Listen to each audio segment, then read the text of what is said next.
Hello and welcome, guys, to days number 52 and 53 of our 66 days of data with KNIME live streaming challenge. And today we're going to enter a new section 9 or part 9 of the KNIME challenge. So let me just quickly show you what we're going to do today. Let me just share the screen with you. So basically today we are going to cover this lower part here. So let me just show. We basically once again take data here from the column rename, from which we also derived all our time plots, and we create a year input widget component. So let me just show you what it does basically. So you just go to the interactive view and you select your years. You could say, for example, 1972 until 1991. And then you just say close and apply. And the data at the output port here is filtered for exactly those years. And it tells you who are the top 10 artists in that time range, sorted by the number of tracks. Then in the next component that we're going to cover today, you can basically take that table and select an artist, basically. So let's just execute and open views. Let's just select one of those artists. And of course, we select Queen, close. So that basically then gives us back this table here. And we see we only have one entry out of the top 10 is Queen. But we have now selected the artist and the time range, and we merge those variables, and we create also a little plot. So let me just show you how this one looks like. So you see the number of songs per year in the time from 1972 to 1991 by artists Queen. So let me show you how you can basically do something like this. But before we do that, a quick announcement. I have talked about it before, but I will be at the KNIME 4 Summit in Austin, Texas, which is going to happen in a little bit about more than a week. So it happens from November 14th until November 16th. And I will be there. I will be live streaming. So that might be all nice and good. But why do I think that you guys should go to the KNIME Summit as well and that you should attend it personally? Well, first of all, I guess some discount tickets are still available. And the second and most important reason is really the trainings. You have high class trainings, in-person trainings there. If you book the 3-day pass, on Monday, it will be all about training. You can pick trainings from any level, entry level to really expert level. And I will be there in a visualization training as well. So I am going to sharpen my skills as well. And the big advantage is, because I've seen that in 2019 already, you can approach the trainers directly with your questions. There are KNIMers, people from KNIME themselves around you, data scientists. And if all of a sudden you have an idea of what you want to do with your newly acquired knowledge, you can just discuss it with them, right? As good as the forum and the KNIME community are, but maybe a more direct approach, also getting direct feedback. Also, if you have any problems with the tasks or the exercises, you can just approach the trainers and get an individual update, so to say. So that's definitely one of the reasons why you should attend the KNIME Summit. And if you happen to be there, just make sure you step by and say hello. As I said before, we will stream live from the event. So if you see me, just tell me what you think about my videos. Maybe you have a few nice words for me. So that is that, and that's the KNIME Summit, and I'm definitely going to go there. All right. So with that said, let's just head over to the monitor and have a look at what today's tasks are. So we are here in our trusted website, Data Exploration in 66 Days of Data with KNIME. And let's just scroll down, because yesterday we have concluded section or part number 8, time plots. Now we're going to go into plots and charts control. And you already see a little bit what we're going to build here. So in day number 52, as with the previous parts, it's a little bit of theoretical learning. One thing that might be interesting to you from a technical perspective is this article here, and explains what is the difference between configuration nodes and widgets. Well, widgets basically also work on a server, whereas configuration nodes only work locally. And I must say the widgets also feel a little bit cleaner for me. So that's why I prefer to use them. So read this technical article here. But one article that is linked here as well is basically the principles of guided analytics, and it's written by the CEO of KNIME, Michael Berthold himself. And it's a very interesting approach because it gives you a glimpse of where KNIME is heading and what potentially the future of data science might be.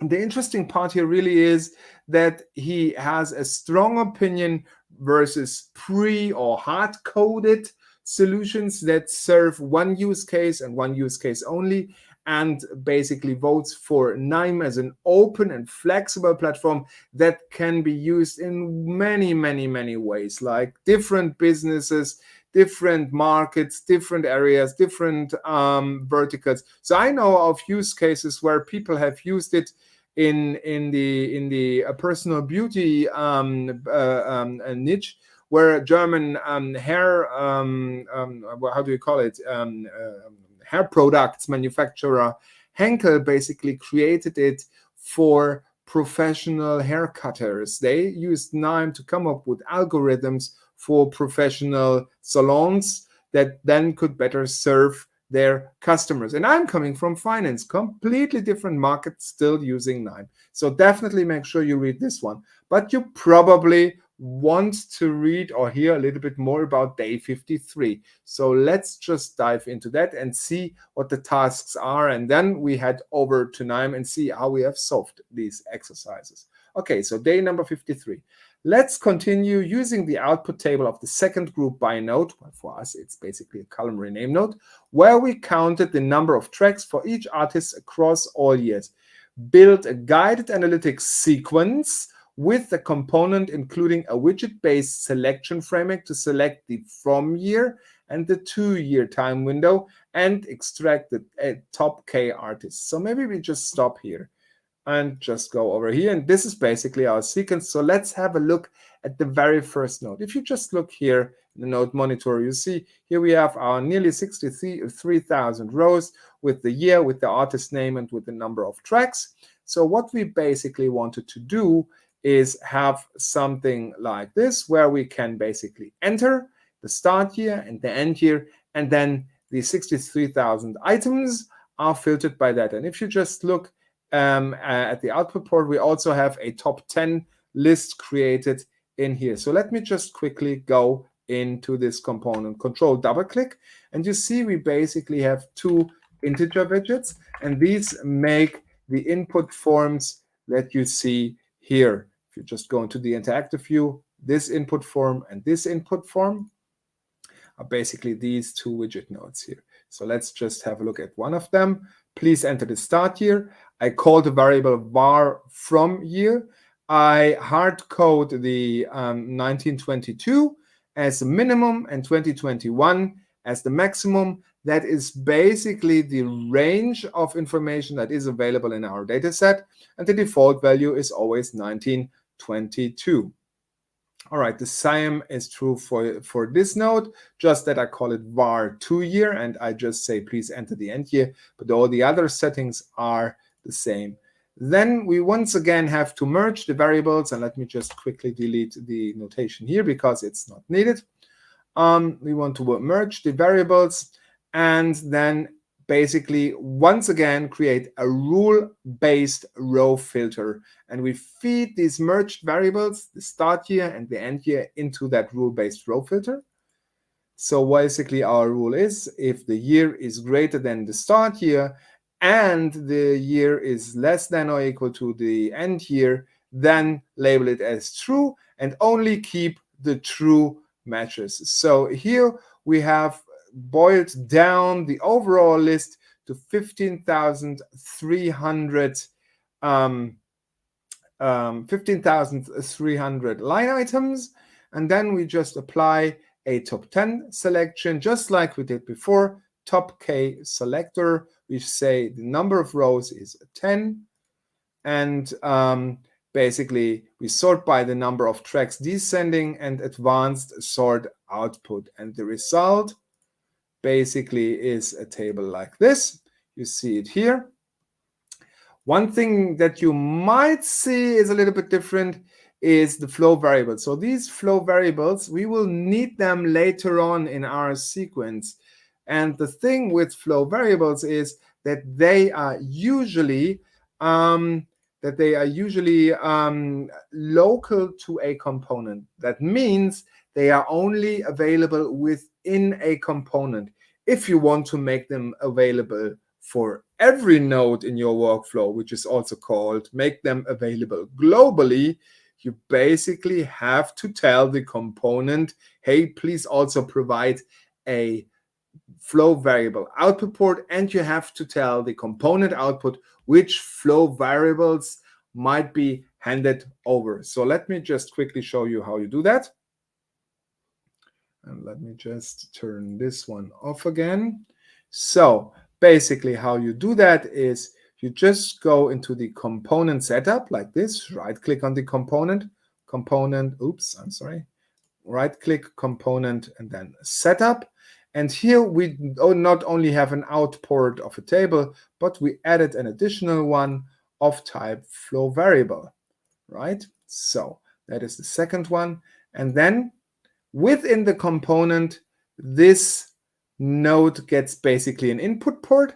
And if we just double click on this component output, here we can select which flow variables are handed over to the outlying workflow, so to say. All right, and if we just look at this and right click our component and look at the out port 2, which is our flow variable port, we see that all of a sudden the flow variables are available here. Next task, let's just head over to the list of tasks again. Next, build a second component to filter artists of choice, and the third component, but that's not what we're going to do now. So build a second component to filter artists of choice. And as we needed to build a sequence of components as said here, or guided analytics sequence, my understanding or my interpretation is that this selection of artists is based on the output of the previous component. So the ones where we said, okay, what are the top 10 artists for that given time frame? So let me just quickly show you how I've done that. Control double click, and it's very, very easy. Basically the same logic, just that in this component we take the value selection widget, and we just say, okay, we create a variable that's called var preferred artists, and we also basically tell it, is it a drop down? And the default column was already pre-selected here because it was nominal, and the default value here is green. We could also select any of the others, but of course we take the greatest band of all. And then we just feed that preferred artist flow variable once again in a rule-based row filter. So if you just look here, here's our top 10 list. And now we basically want to say where the artist name equals the selection the user has made in the drop-down, so the var preferred artist. We once again say this result will be true, and we include the true matches. And then we hand over that to the component output. And here, once again, we also want to make the flow variables that has been created within this component available to all the other nodes in the workflow. And therefore, in the component, once again, we had to go here, right click and say component setup, and we had to add another output, in this regard a flow variable output. And then we say here, double click on the component output. You see, basically the value selection widgets creates two flow variables, but I don't need this one, so I exclude this one and include only the var preferred artist. So if we close down this one and this one, you will see that at the output 2 we now have 3 variables available: var to year, var from year, and var preferred artists.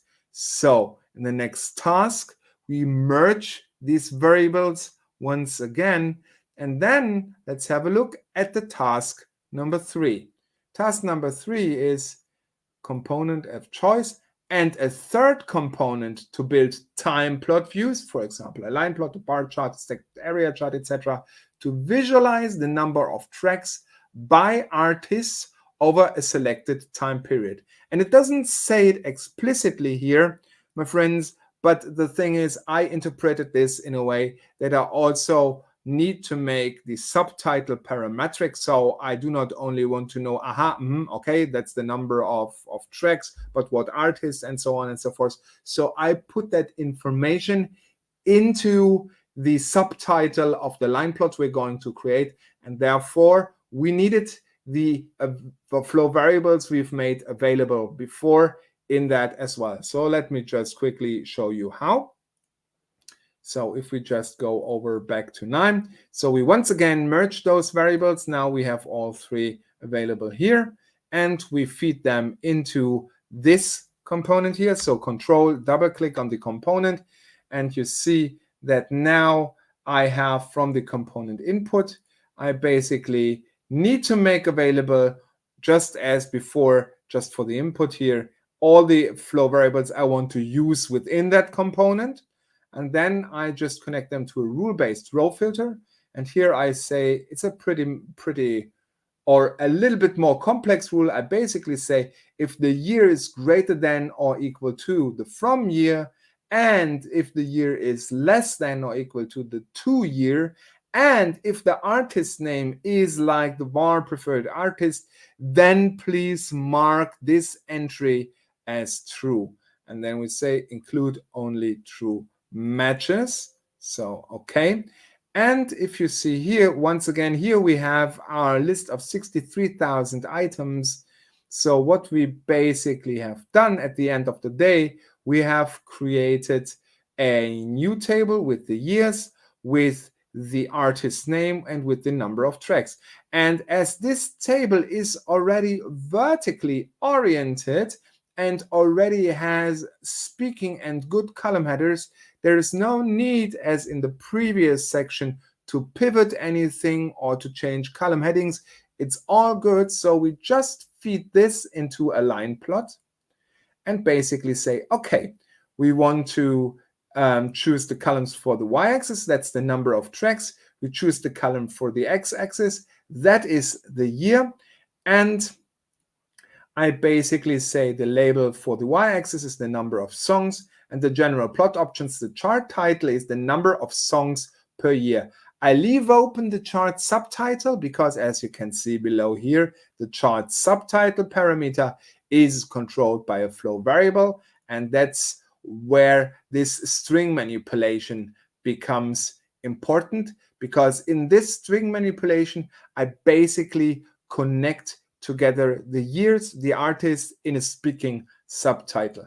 So let me just show you how I did this. I basically join some hard-coded sentences with the flow variables so that at the end of the day, I have a variable that's called var subtitle, and that reads in the time from 1972 to 1991 by artist's Queen. And that basically is then fed here of the flow variables into the chart subtitle. So I just say var subtitle. And that basically results, if we just look here, in a speaking subtitle that's called number of songs per year in the time from 1972 to 1991.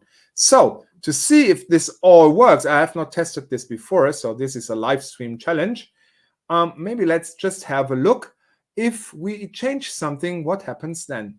So let's just see.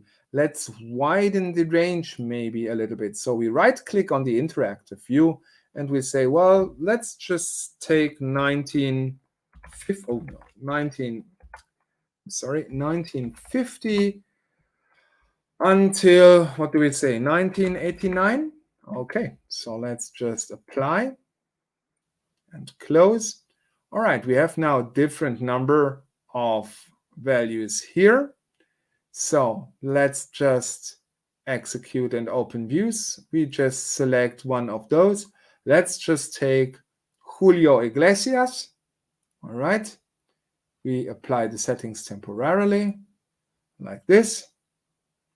And then we just execute and open views this one. And we now see the number of songs per year in the time from 1950 to 1989 by artist Julio Iglesias. And you see, there is nothing before 1969 because that was the year that specific artist started. And there is also, you can see the additional years, but these have been excluded. So you see that one peak in the late 70s. And that's basically how this works. All right. So that concludes today's tasks. I really hope that you liked what we've done so far. As I said before, please come to the KNIME Summit. I guess there are some early bird tickets or some discounted tickets available. Other than that, I'm happy to see you tomorrow in our next double feature in our live streaming challenge of 66 days of data with KNIME. See you tomorrow.